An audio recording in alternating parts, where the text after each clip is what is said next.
the S&P 500, the Nasdaq 100. That's what we're talking about here on the day. And another day, another range, right? Again, you're not really getting any separation. The biggest things I want to talk about, these are some intraday levels. Let me get rid of these really quick. But you're coming back into that major level we discussed yesterday as well. So I want to make sure that's very clear, easy to know. Coming back down into that 586, your previous high there from October. Not a real big shocker here. So people want to say, oh, you're red on the day. It's terrible. It's so bad. No, you're not. Look, in reality, SPY is up green 0.14%. You have Qs up 0.3%. I'm not saying it's a great day to be a bull or anything like that. I'm just saying you're not really getting continuation and sellers aren't taking control, which really leads me into a bigger part of this video of what's really happening here. Not to mention tomorrow, shout out to our boy JC, and I'm not talking about Jesus today. I'm talking about Jimmy Carter, RIP, a legend, right? So tomorrow is going to be Jimmy Carter Day, whatever the hell, so there will be no trading. Thanks, Jimmy. Cool, right? So again, no trading tomorrow. So we're getting slow overall action, which leads me also into that volume of what's taking place here on SPY. Again, coming in at 37-38 million, a very low day overall. We saw things get interesting yesterday with a lot of higher volume kicking in there. But again, very low day, even with Fed minutes coming out today. So in my opinion, very interesting what's taking place. Everyone panicking, everyone, calling for downside still. It's like I read my comments. That's what I see in basically every single post. What I will say here right now, right? You are still making lower high, and this is on smaller time frames, not on the grand scheme of the overall chart. You are making lower highs basically from December 16th to right now. You are getting rejected. You aren't making lower lows. That needs to be very clear. You are holding up as a whole at most of our key levels. When we go into futures, it's the same exact thing. You have Nasdaq overall making lower highs, but again, not making lower lows, holding support as we speak. Now, there's a few things I will talk about here really quick. I'm going to hide our drawings real quick. Okay, a few levels I would be watching in the market right now. Okay, I've gone heavily into my specific levels, and if you want, you can follow on Twitter. But before we go over Twitter, things like that, your 50 daily moving average, okay? This has been a kind of line in the sand, and you've seen that we're kind of stuck below it here on the day. This has been probably the bearish thesis on the day, is that you've basically rejected all day long here. As you can, this is where it is. All day long, you rejected here. I posted in Discord this morning. I was like, look, if you're bullish, if you can hold above this. If not, you're going to reject all day. Literally told them over and over, like, guys, just go short. Like, at this level, if you want to go short, 50 SMA. If we can break back over the 50 SMA, we should move back to 21.5. But I don't see it happening. Below that, we're looking for downside, okay? You literally hit it like 10 times. So that's kind of how we moved, rejected there all day, just a lot of chop. The biggest thing I'll say again upon this is you're getting rejections, you're breaking pre-market lows, and there's no follow through. So I want to talk a lot about that as well. It'd be the same thing if we were getting upside. Like if we were attempting to get upside, I would be like, bulls just don't have the strength. And right now, sellers don't have the strength to push you down. That is the point right now. So again, as we go into next week, I still expect buyers to try to step in. Am I going long just yet in my hammering calls? I am not. I'll tell you when and why here in a second as well. So I want to make sure that's all clear and known here as well. So that's where we're at. That's where we're rejecting at. That's how we're moving. Guys, also too, if you want to follow on Twitter, the link is down below. I recommend following so all the updates. Also, if you're interested in my funded futures, they're having a really big sale. Use code JEFE, donde estás, for that discount. I don't want to make this a promo or anything like that. But again, Twitter is the best way to get free charts, things I'm looking at throughout the day. Today, there's not a lot of action going on. It's a lot of chop, so it's just me having fun on Twitter. But again, if you want to see charts, what I'm looking at, some of the best overall things, the key levels, it's all there for you. I post all day throughout the day, so check it out while you can, okay? The Discord link's also down below if you're interested. Take advantage, whatever, right? So right now, what do we want to see? Going into Friday, because we're obviously going to be closed on the market tomorrow again. So what we would like to see is a mount above the 50 SMA, working our way back into 21.5, above 21.5, pushing up even higher. For the S&P, want to get back above basically 594. Above that, you look really good as well, maybe into 600.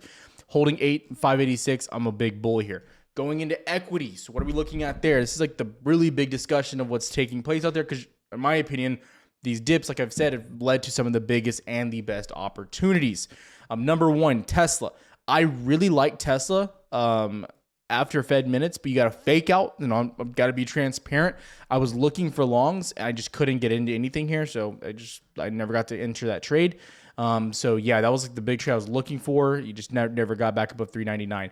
So on Tesla, you're stuck in a little bit of a range here, but what I'd be looking for is a remount above 399, 399.5. If you get that, looking for 402, then 407 in a hurry, possibly back into 414.5. Okay, but you got to get above 399, 400, give or take. Then you look good. Until then, be careful. NVIDIA, this is the one that everyone came here for, right? Okay, be brutally honest with you. NVIDIA, and I've been very, very, very transparent about NVIDIA on Twitter. So if you're not following on Twitter, do what you want.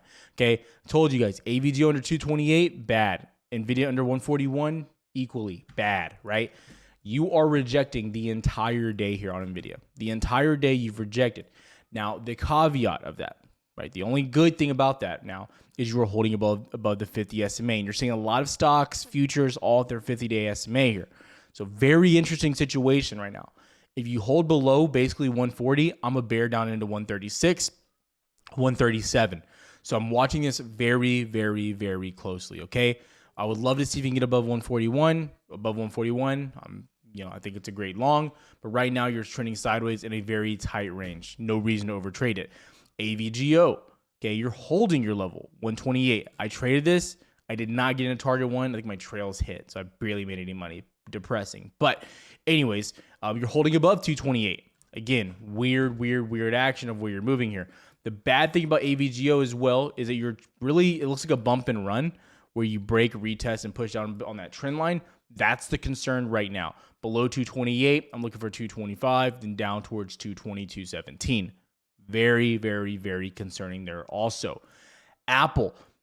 Dude, Apple is like, I've been literally praying before I go to bed at night that we get the dip on Apple. I really don't think it's going to happen right now. This is the 2-hour chart. I think it's important we look at higher time frames here.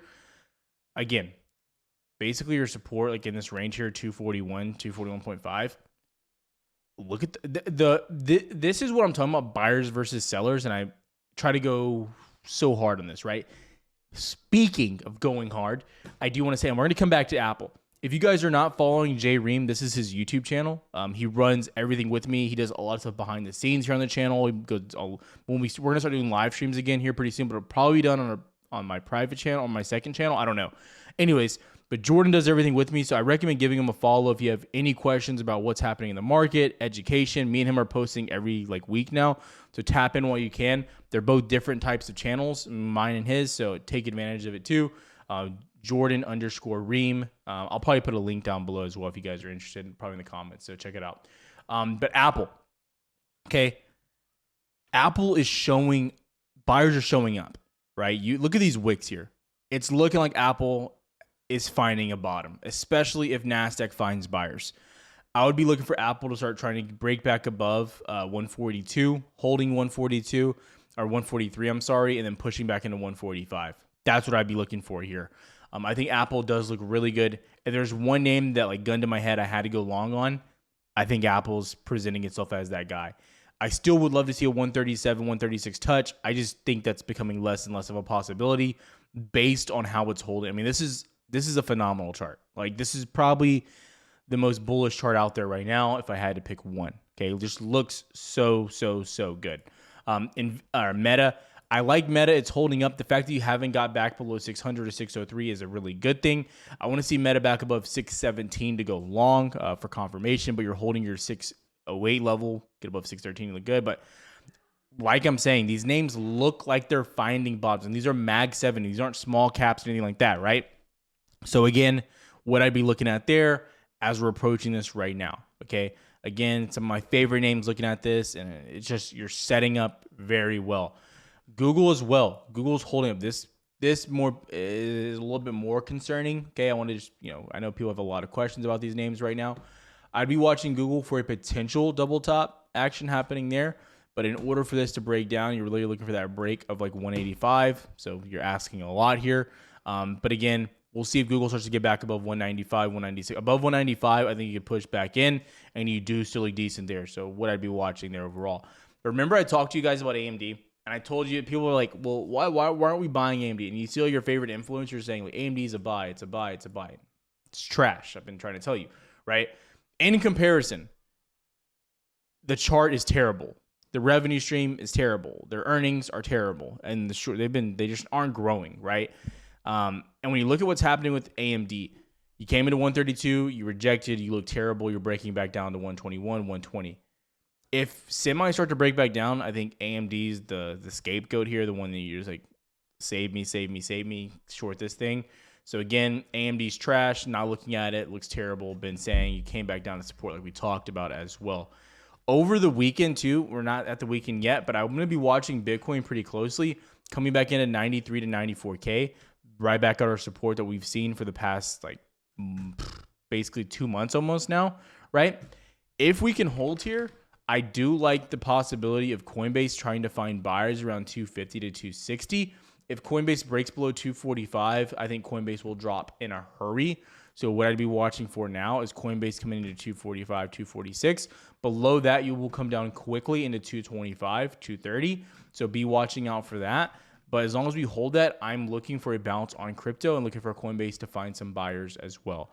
So again, that's what I'm looking at really in the market, what I'm really looking forward to in the short, near term as well, what I'm watching for.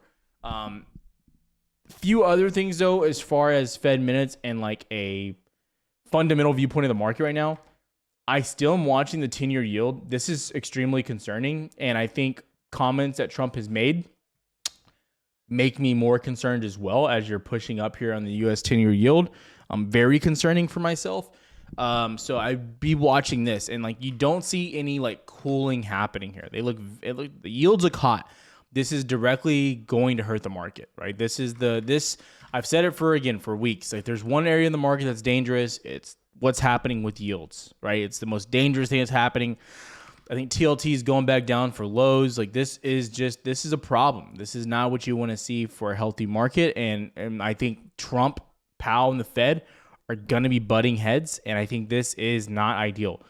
So again, until we see something change here, this is the one thing in my head that points to an overall extreme red flag in the overall market. So be careful when you're looking at this, and be careful. And this is why I'm not holding a lot of stuff overnight in the short term.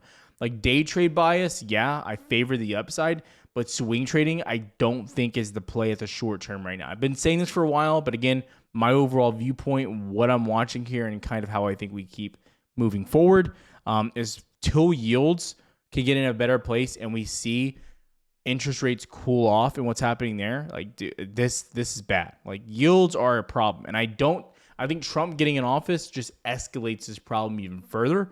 And I think it highlights it even more because Trump is not going to be quiet about this. He will be very vocal, very adamant about what's happening here. And I really think he's going to blame a lot of the problems on the Fed.